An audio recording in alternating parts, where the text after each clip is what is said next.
Hey, what's going on, you guys? Hey, welcome back to another episode with I Trek. Big shout out to everybody that is just tapping in. Shout out to the chat and the members, man. I appreciate you guys. Per usual, I have a handful of interesting and creepy videos for us to go ahead and evaluate for ourselves, whether these are fact or fake. You already know what to do. Smash the like and subscribe button, man, and let's go ahead and jump right into it. Melbourne scientists are developing a world-first nasal spray that could help prevent or even repair the damage caused by Alzheimer's.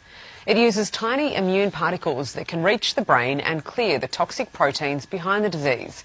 Researchers say it could be ready for trials within 2 years, offering new hope for patients. Are hitmen real? Yes.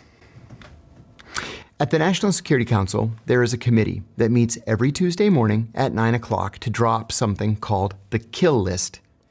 They sit around a table and they make a list of all the people that they want to kill that week. And then they take it back to the CIA, which has a dedicated unit. I won't tell you the name, but it has a dedicated unit that takes receipt of the list. They say, okay, number one. They drive to the airport, they get on the plane, they go out to that country, they kill the person, they come back, and then they go to number two on the list. Whoa. That's pretty alarming, right? Like, there's an actual hit list with people's names on it, getting ready to get whoosh, and it's legal. We definitely have to expound on that a bit more, man. That's pretty crazy. Dementia within 20 to 30-year-olds is spiking. Oh, gosh. They actually said there's a 400%. Dementia and schizophrenia, possibly top 5 worst ways to go out. I mean, you're losing touch with reality and slowly forgetting about who you are and everything that you know.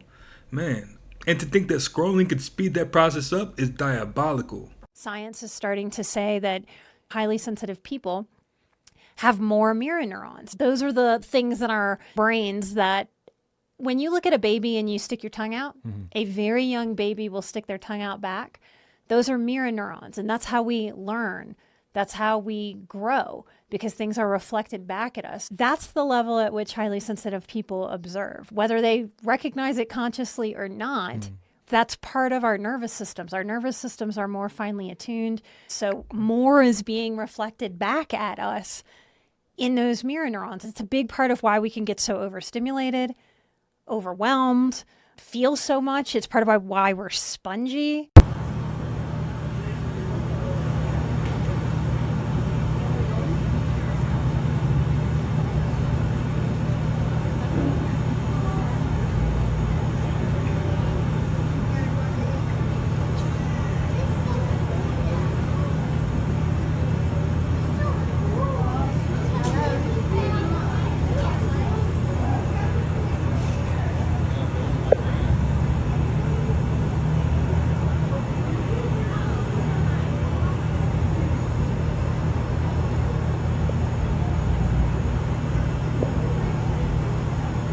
Hey, tell me you got a death wish without telling me you got a death wish.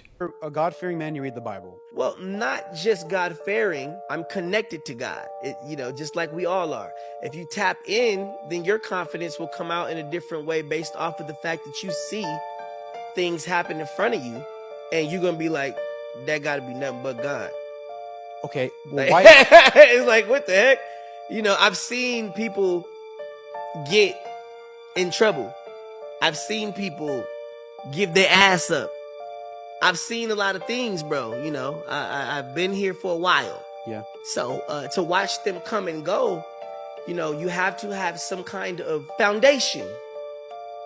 Oh, my brother, you got to have some kind of foundation. That actually makes sense. So you're saying your foundation is God. My foundation is my Bible. God can be to whoever you say God is. It can be God. Okay, then who's your God? Is it Who Jesus? wrote the Bible? Are you saying Jesus is your God? Well, you could say that, or you could say he's me, one of the two. But at the end of the hold on, day, you can't say that. That's blasphemy. You understand that, right? Oh, no. I'd be dead. I mean, the only person that blasphemed when he said that was John Lennon. Realistically, which is why he's not. Okay, and I've been saying this, the world knows, I've been saying this for at least about 6 to 10 years now, and I'm still here. Okay, so we're not trying to figure out who's right and wrong. I'm just letting you know that the walk of my life has been definitely different than the next man. For sure. And I've definitely seen certain things that only kings see.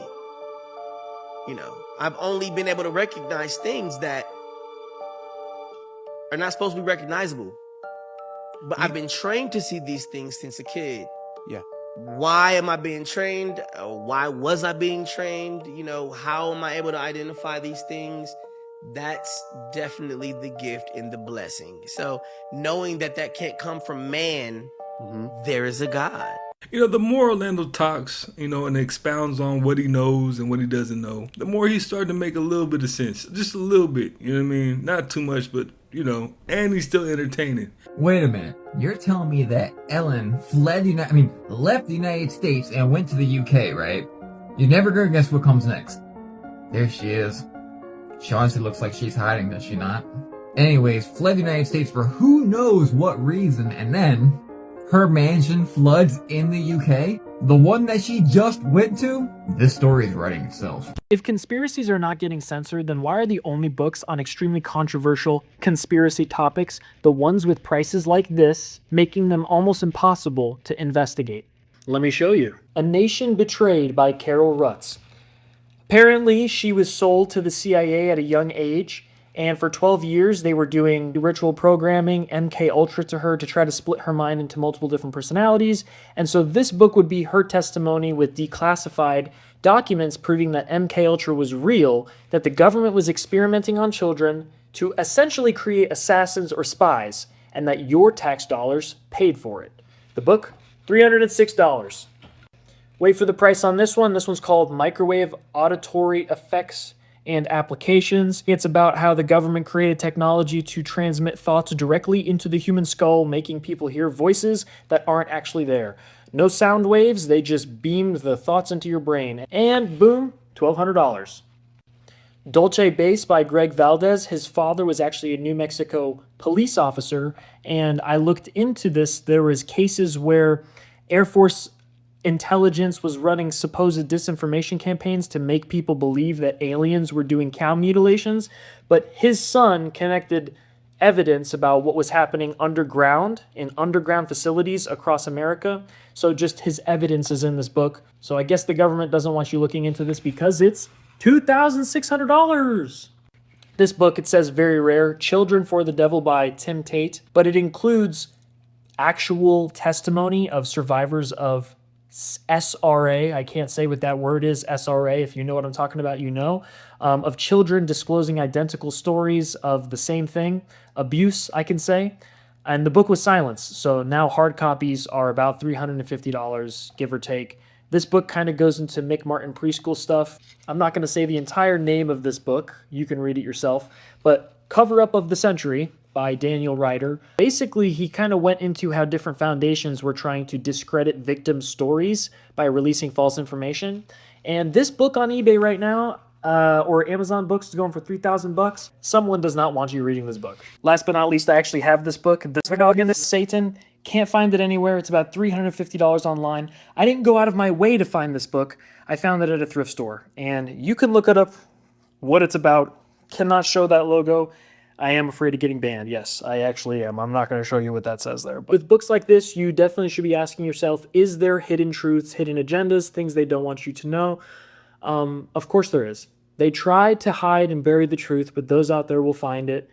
Making a book super expensive for the peasants like us who can't afford it is not going to stop us. We have the internet. You can search these topics up yourself.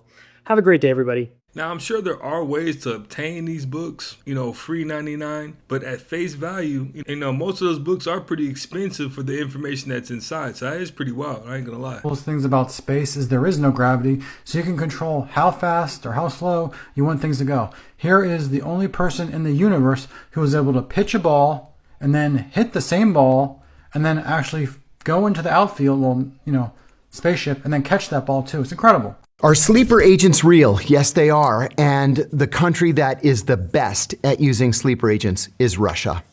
The United States doesn't have a program of sleeper agents, and I'm frankly unaware of any Western intelligence service that has sleeper agents or that uses sleeper agents. The Russians have an army of sleeper agents. In fact, just in the last 2 or 3 years, a group of Russian sleeper agents in Northern Virginia, including one in my neighborhood. Sleeper agents, definitely a real thing. There's a ton of them in America from all around the world. It's pretty scary. I mean, the more I look into it, the more I'm kind of like, or America has no clue what's going on. Look at this. If you cut off this animal's head, it grows another one. If you chop it in half or into 20 little pieces, it still just forms new animals. And if you toss it into a blender, blend it up, then put it into a centrifuge, it still just comes right back. And it could teach us how to help you live longer too. This is the Hydra, and unlike the multi-headed mythical creature that it's named for, it's teeny tiny. It's only about that big. Its superpower is regeneration, and the secret is in their stem cells. Even the tiny cut up pieces of Hydra contain the blueprint of what their whole body should look like, allowing them to grow back from close to nothing. And while our stem cells degrade over time, leading to physical signs of aging, the stem cells in a Hydra are in a constant state of renewal. So it seems like they never age at all. If you believe there should be more optimistic science and tech stories, follow along. A little bit of narcissism, which is not what a lot of people are talking about in the modern culture, is a lot better than no narcissism. And it's a question I often ask people when I'm in groups, which is that, would you like to be around people that have a 0 on a 0 to 100 scale of narcissism? And then what would that look like? And what it would look like is someone with low confidence, low courage, low leadership ability, and very little agency to do anything. The length of the wiring in a human brain, right? So the wires of the brain, in scare quotes, we say wires. Those are these long, slender branches of neurons. If you laid them all end to end, our best estimate would be that would stretch millions of miles, right? So that's multiple round trips to the moon. Yeah. Multiple round trips to the moon. And so that's crazy, right? That's all packed inside a pretty compact volume, right? Now, a fruit fly is a really small brain, tiny, right? A little sliver, a little smidgen. But still, our study found that it's more than a football field's worth of wiring, packed inside this tiny brain. Now, that in itself is incredibly hard to believe. I mean, we've all seen fruit flies, right? Those annoying pest of insects that come around your fruits all the time, after some time. Longer than a football field, huh? That's crazy. Anonymous user posted to the paranormal subreddit, he and his friend discovered this strange effigy in the forest in the Catskills. It's a wooden carving of what appears to be a woman that was found with 3 nails pounded into each of her eyes and a rope fashioned into a noose around her neck. Against their better judgment, the man's friend then decided to take the effigy home. The man's friend then began complaining about the effigy moving from its spot, and he was smelling strange smells like pond water inside his home. His dog wouldn't even go near this thing. It would even begin barking aggressively at it. The dog also peed in the house 3 nights in a row, which she really never did before. Soon enough, this man then started hearing strange knocking sounds inside his home that kept him up at night, and one night someone knocked on his front door at 3 a.m., the witching hour. But when he went to check, no one was there. He believed something had infested his house and was constantly watching him. He had even discovered muddy footprints inside his home that weren't his. Then he heard someone breathing like his grandpa with the tracheotomy. In the Reddit post, they asked for advice and thought about burning the effigy or destroying it somehow, and many suggested to not burn or attempt to destroy the effigy since that could unleash even more havoc. The man and his friend went back to his friend's house to get the effigy so they could return it, but they noticed the dog refused to enter the house altogether. The man also saw muddy footprints inside, and the whole house smelled like a dirty dog covered in dirt. When they vocalized to the effigy that they planned on returning it, the dog started frantically barking outside, and moments later, the 2 men saw what looked like an old woman in the corner of the living room. She was naked and dripping with water, and her eyes seemed to glow in the dark. The men ran outside and waited a few moments before heading back in. The coast was clear and that strange woman was mysteriously gone. So they quickly wrapped the effigy in a pillowcase, put it in a box, and left. The U.S. military carried out a new strike on a narco boat in the Eastern Pacific today, killing 4. The strike is the 22nd carried out by the military since September. So far, At least 87 people have been killed in the strikes. Craziest thing revealed in the Diddy documentary is what he did after Biggie passed away. Diddy wanted to throw Biggie the biggest, most extravagant funeral that New York had ever seen. And that's what he did. Everyone in New York showed up to that funeral. But the co-founder of Bad Boys, Kirk Burrows, claims that Diddy allegedly made the funeral a recoupable charge to Biggie in his death after he saw how much it was going to cost. Throughout the documentary, there are multiple times where Diddy calls Biggie one of his closest friends, his best friend, and even one of the only people that he's ever trusted. So he gets everyone in New York to come together to celebrate Biggie's life, and it makes him look like this great guy. But he forgets to mention that the royalties that Biggie was making posthumously is what was paying for the funeral. And what's even more fucked up is what happens next. Biggie was slated to be on the next cover of Rolling Stone magazine until Diddy made a call to pull the cover so that he could take Biggie's spot to promote his solo album No Way Out that was going to come out soon after. And there's still more. Before Biggie passed away, he was negotiating a new contract with Bad Boy, and they gave him everything he wanted. After he passed, Diddy allegedly asked his business partner to change some of the terms after Biggie had already signed it without his mom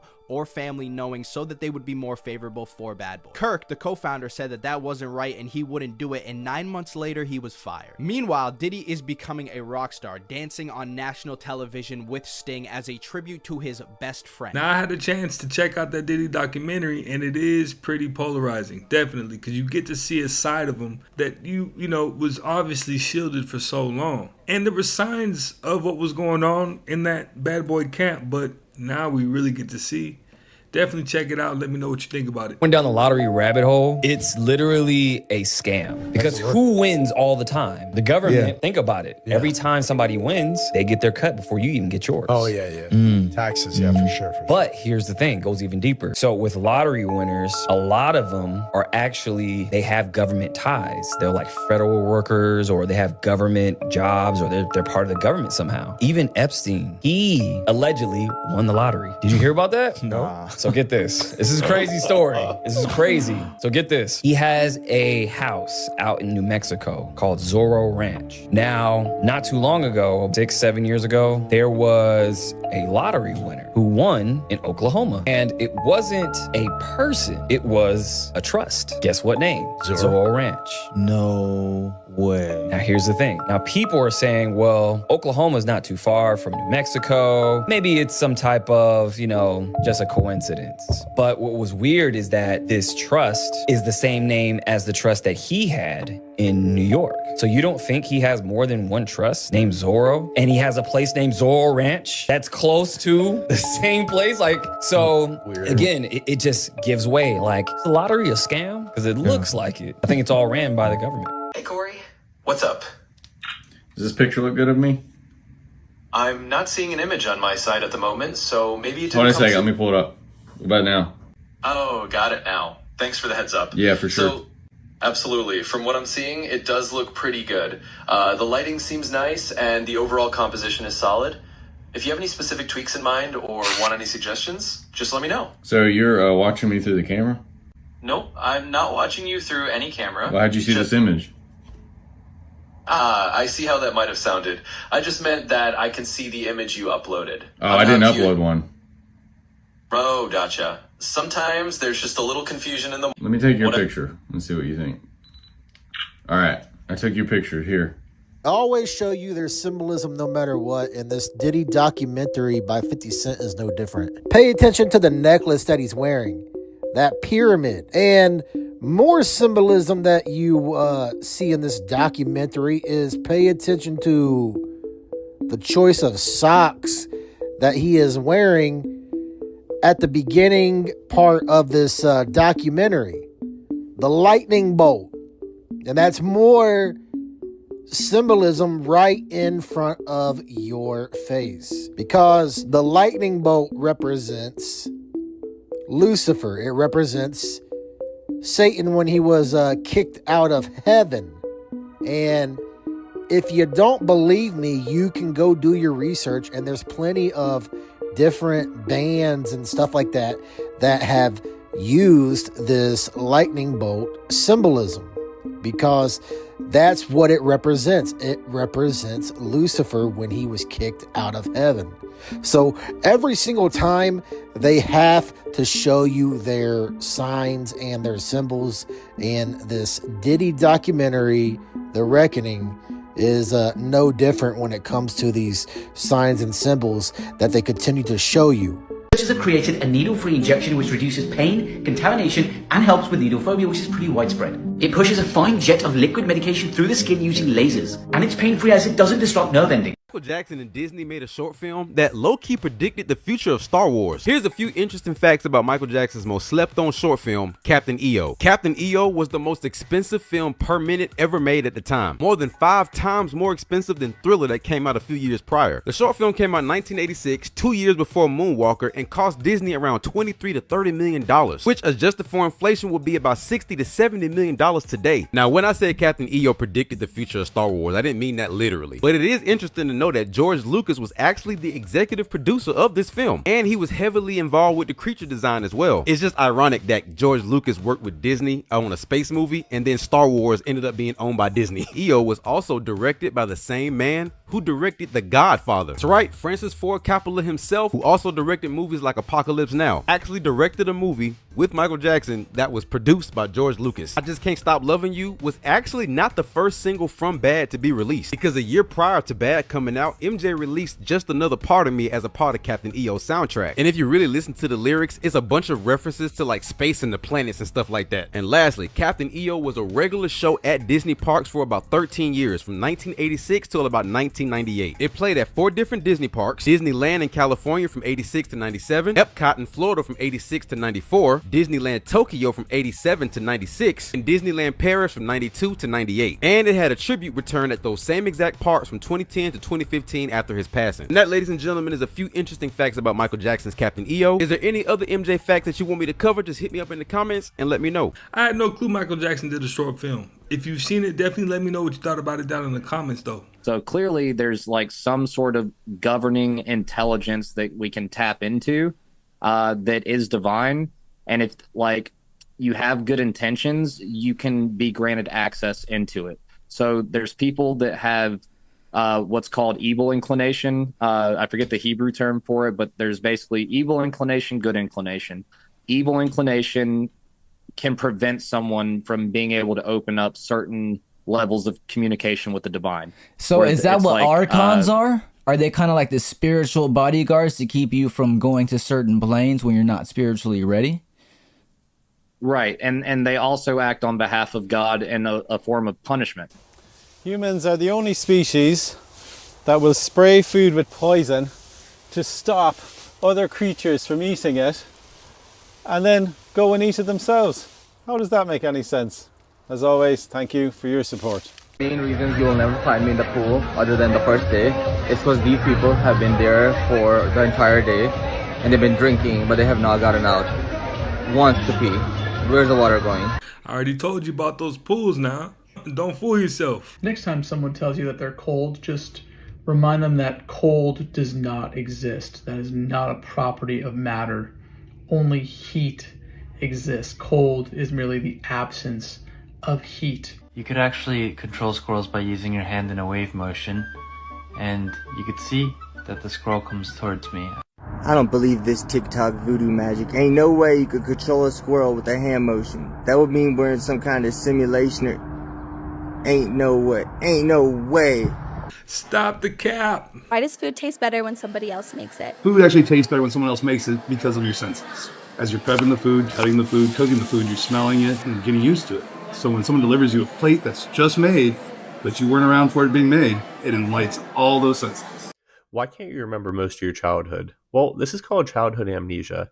Essentially, it's because the hippocampus in your brain wasn't fully developed, so it didn't have the capacity to create and store long-term memories. You're not forgetful, you just couldn't store it.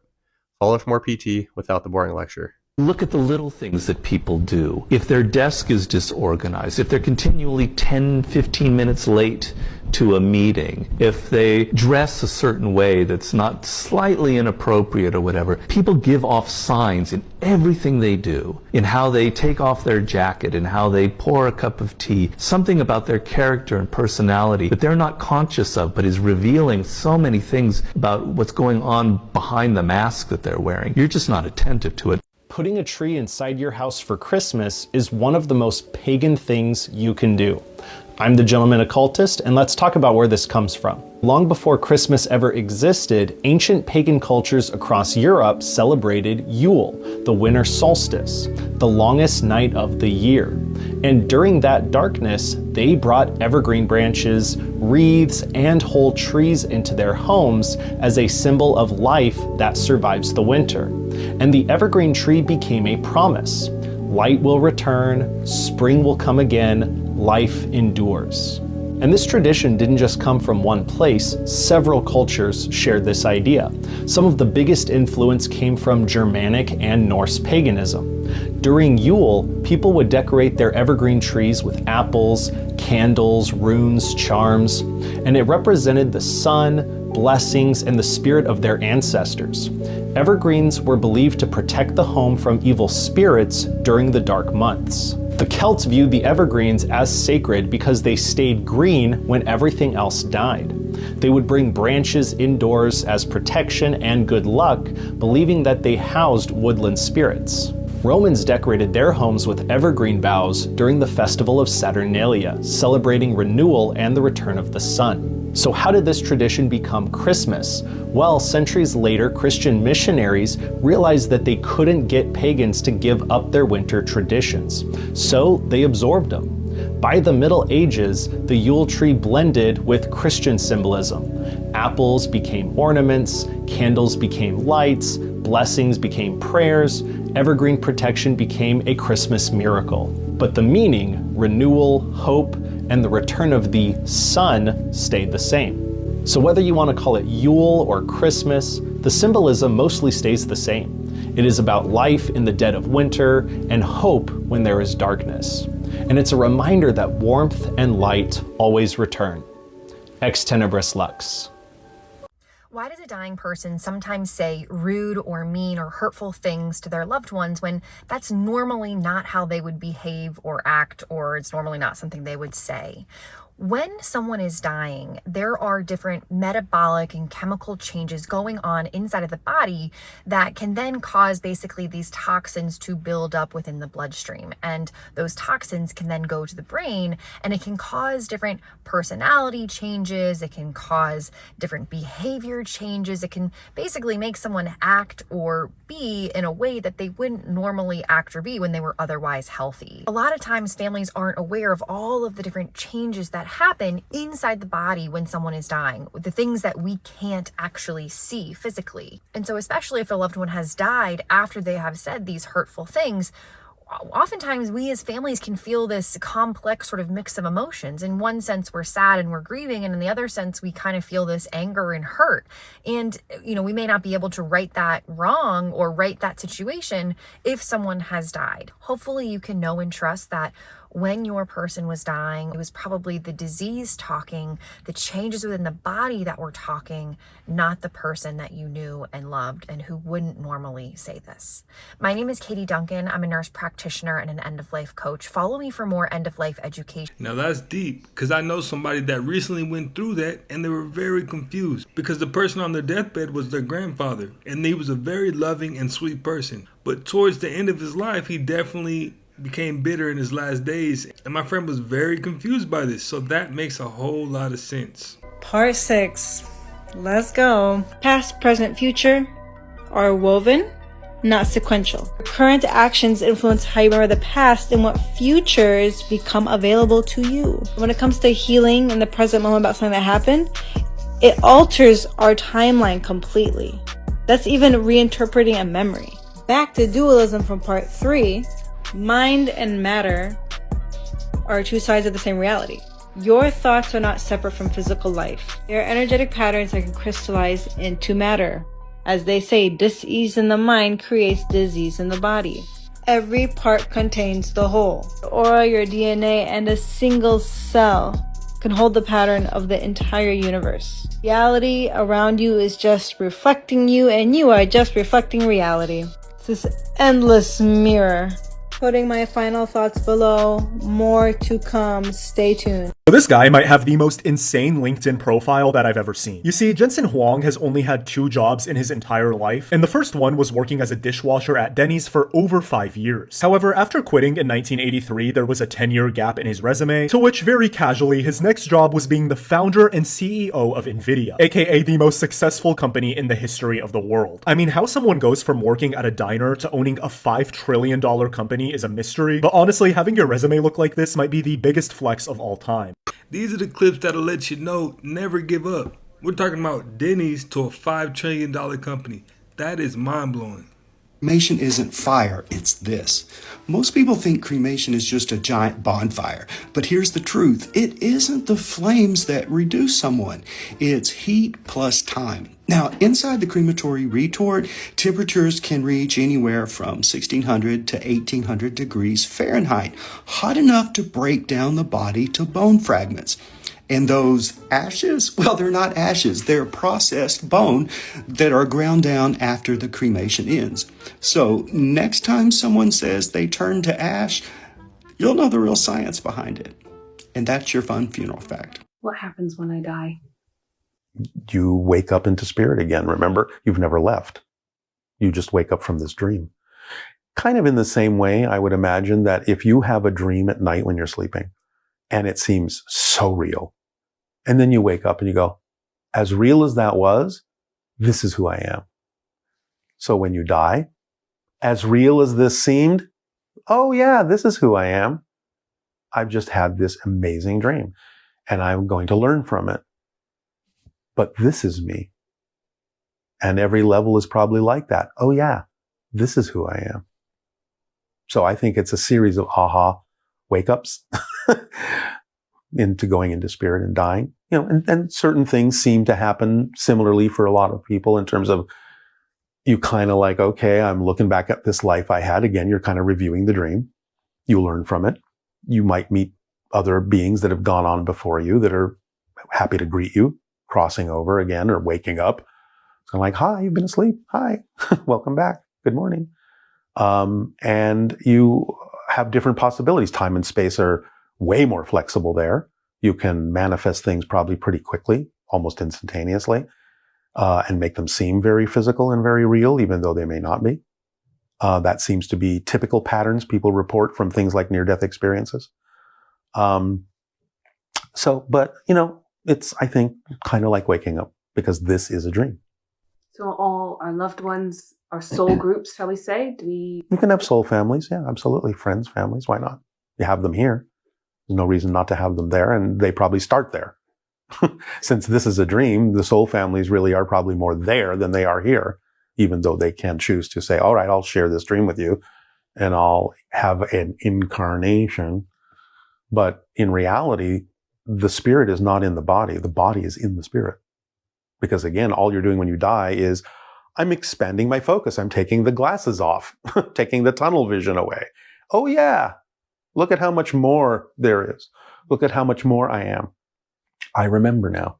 My belief is in the next 2 decades, we will be able to live as long as we want and live healthy until the last day. Wow. Because at the end of the day, as I say, this body is simply biochemical activities. We can completely change the biochemical activity. We are able to rejuvenate the organs. We'll be able to use the stem cells to make our heart new. We'll be able to recreate your even outside 3D print your own liver. So think about it. What makes Sean is Sean? Let's assume you need to get your knee replaced. If I need to get what? Knee replaced. Oh, my knee replaced. I would say yeah. If you get your shoulder replaced. Yeah. Okay. Now if you get your kidney replaced. Yeah. Heart replaced. Liver replaced. So what is it in your body? What makes you who you are? I would say the brain or the soul, the spirit, depending on your spiritual belief. Very good. So it's either your memories and experiences makes you who you are, and let's call that something unique soul that you are. That means if you are able to implant your memory, experience, and soul inside some non-biological body. Wow, like an AI, like a humanoid robot, right? Yeah, I mean, you have same memories, same experiences, same soul. Would you call that Sean? Yeah. Good. Now, if there are multiples of them and they are constantly syncing, Would it still be Sean? yeah, multiple Seans. I guess, yeah, right? Okay. Now, start thinking about it. Today, all of our sensors are all attached to our body. Our eyes, our ears, my touch, everything is attached to my body. Just like a wireline phone. What if your eyes are in Chicago? Hearing is in Chicago. Your nose is in Chicago. And your brain is getting the signal. It is smelling the same thing. It is hearing the same sound. It is seeing the same thing. Are you in Chicago? Answer, your brain thinks you're in Chicago, right? Yeah. And my point is, as you start to happen, you could be in multiple places at the same time because your brain does not know the difference. It's simply getting the electrical signals, and you can create those electrical signals any way you want. Welcome to things you thought were normal, but they're actually a sign of a mental illness. If you are constantly losing your wallet, or your phone, or your keys, or your lipstick, or your money, that is not normal. That's a sign of a mental illness. Get some AirTags. I kind of feel like she's talking to somebody particular, right? Because she named a whole list of things that are kind of like everybody's went through that one point or time, at one point or another. You know what I mean? Avoiding a fight is a mark of honor.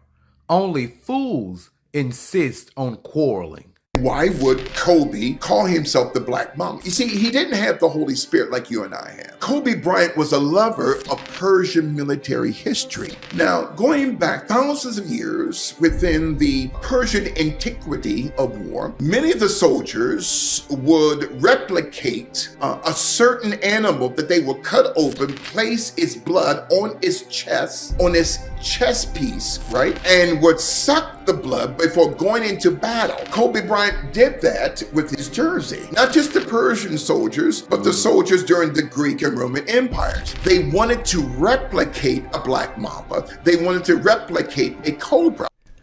Now, I don't know Kobe personally, but I feel like this fella is definitely reaching just a little bit.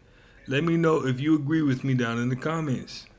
Have you ever thought about how the bottom of your foot is called a sole and Jesus washed people's feet? Hey, that was a bar. That was a bar. So-called music industry is such a demonic thing. Right, but until they actually break down these videos like this, I'm gonna assume they control opposition. You see the one-eye symbolism, but do you see the 3 6s in her hair?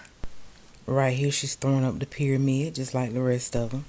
I'm every woman. Notice the 5-pointed star in the background, and then notice how 5 of her appear. The whole song is about witchcraft. It sounded cute and it might have went over your head, but she literally said, I can cast a spell, secrets you can't tell. She's representing the 5 elements of magic: earth, wind, fire, spirit, and air. This is the logo for the Order of the Eastern Star. Notice how the colors are the same, and it's a pentagram. Speaking of earth, wind, and fire, they said their music was a spiritual journey because that's what it was. Band member Maurice White studied mysticism and world religion. He was also a student of Egyptology, which you can tell by the album cover. With Egyptology comes sun worship. This is the sun god Ra. And they also had an album called Sun Goddess. The song September, it starts out, do you remember the 21st night of September? They're talking about the autumn equinox. That's a witch's holiday. It's what they call Thanksgiving. This is the video for Let's Groove tonight. Before we get into it, I want you to take a look at their outfits.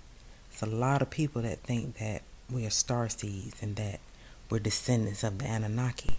The Bible calls the fallen angels the Watchers. They are also called the Anakim. The deception is already here. If they say unto you Christ is in the desert, don't go. I'm going to talk about it in the next video, but there's a couple of TikTokers who also talk about starseeds, Nibiru, sun gazing, which is basically sun worship, chakras, and opening your third eye. This is the video for Let's Groove. Notice the color changing in the back. These are the colors of the chakra. The goal has always been the same: unlawful entry into the spirit world, but they call it opening your third eye. You're being initiated without your knowledge. They got backmasking, sound frequencies, and they're hypnotizing you with the imagery. You participate in a ritual unknowingly by listening and singing along. Notice how she is now glowing pink. Take a look at this next symbol. It's called the flower of life. It's a New Age philosophy about sacred geometry and the creation of life. This philosophy does not go back to God, but the universe. Naja has a good video on YouTube about it. She used to be heavy into witchcraft before she got saved. This symbol is over 6,000 years old. One of the first places it was found was at the Temple of Osiris in Egypt. You'll see a lot of artists paying homage to Osiris and other Egyptian deities, just as you'll always see them paying homage to Crowley, because that's where they got their teachings from. This is Crowley dressed as Osiris. Ain't no such thing as a lucky number if you're a Christian. Look at Mike's sleeve with the 777. In the last video, we talked about Rakim. Look at that last paragraph. It says, some of the things that I know will be in your next Bible. When I die, go bury me in my notebook in Cairo with the great God from Egypt. The concept of the video kind of made it look like he turned the devil down, but the lyrics say otherwise. He telling you, my plan is damaged, many ways to say the unsaid.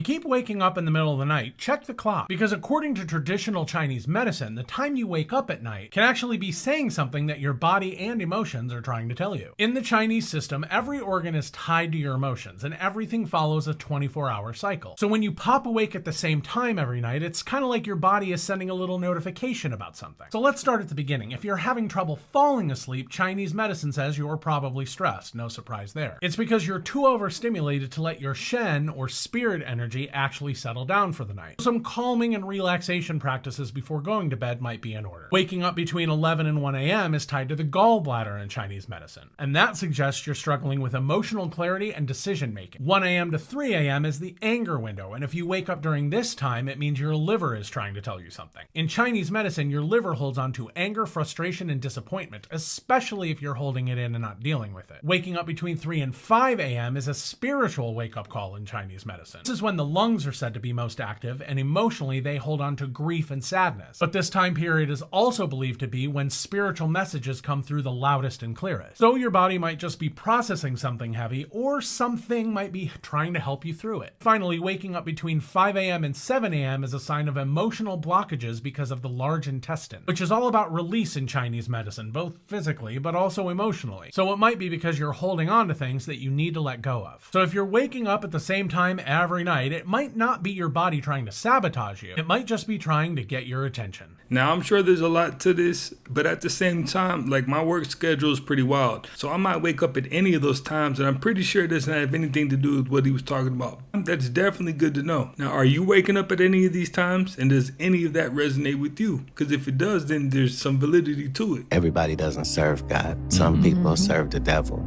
If that person has a better relationship with Satan than you do with God, that's your fault too. Find your higher power and connect, because until you do that, you're just a rudderless ship out here. You know what I like, Kat, because he doesn't need to say much to make it all make sense. You know what I mean? Less is always more when it comes to him. What if Saturn was our original sun? Max Spears claimed that Saturn was our original sun long ago. Spears mysteriously died not long after publicizing this. This sounds wild until you read Michael Talbot's The Saturn Myth, where he cites many ancient myths that seemingly equate Saturn with the role of our original sun, that it was originally a ringless brown dwarf closer to Earth, and that it maintained Earth in a perpetual purple hazy twilight with no night and day cycles. For example, looks like Saturn. But I'm gonna tell you, bro, being a bodyguard for certain people, the talent will show up to a place for a video shoot. Everything is already laid out. The talent will have no idea that they're in a ritual. Sometimes they change the flooring digitally. When they showed up, they wasn't standing on a pentagram, but when the video come out, they are. I've seen that happen. And then you got some people, when you show up to the video set, you see a weird lady there and they offering you help. And I've seen an artist before say, listen, y'all offering me this help, but I'm not gonna give up anything for y'all to help me. And they said, well, good luck to you, young man. And his album never even came out after that. Now, I can believe that because even Nori talks about the doors you can get into once you reach a certain level. So it would make sense for them to stop you before you get anywhere just so they can kind of place their bid. Years ago, I decided I should be sinless. I said I want to see a real experienced wartime priest. So having a cup of tea, a cup of coffee, and I'm telling him my sins. And he says, give me that little yellow pad, Mr. Pena. And it was a yellow pad like this. Every line, both sides of the paper filled. Took me weeks to count up all my sins. Weeks. And he looks at it and he says, Sodom and Gomorrah got nothing on you, Mr. Pena. That's murder, mayhem, you name it. And I said, no, but I'm asking for forgiveness. Anyway, he gives me forgiveness. The next day I get a phone call from the head priest. This is in Houston, Texas. Are you sitting down, Mr. Pena? Monsignor Paracina dropped right after he gave you confession and absolution. I walked out of the rectory and he dropped it. That's not funny, but it's not funny. The way you're saying it. Well, I mean, what he heard, it's like having confession with Al Capone. You told him everything. Everything. Legal or illegal? Illegal. He can't tell the cops. If police knew it, everything... I'd be in jail. Now you know you were a bad man if the priest had to pass away. Legacy means your children don't start from zero. So when times get tough, stick with it for your future children.